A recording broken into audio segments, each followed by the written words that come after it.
எலும்புகள் உருவாகல, நரம்புகள் உருவாகல, தசைகள் உருவாகல, தரிசனம் உருவானதே.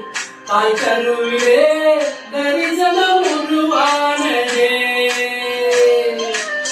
எலும்புகள் உருவாகல, நரம்புகள் உருவாகல, தசைகள் உருவாகல, தரிசனம் உருவானதே. தாய் கருவிலே தரிசனம் உருவானதே. எப்படி பாவமுக்கு நன்றி சொல்லுவேன், சொல்ல வார்த்தையே இல்ல. நீங்க போது என் வாழ்க்கை முழுவதும் வேறு ஆசையே இல்ல. எப்படி பாவமுக்கு நன்றி சொல்லுவேன், சொல்ல வார்த்தையே இல்ல. நீங்க போது என் வாழ்க்கை முழுவதும் வேறு ஆசையே இல்ல.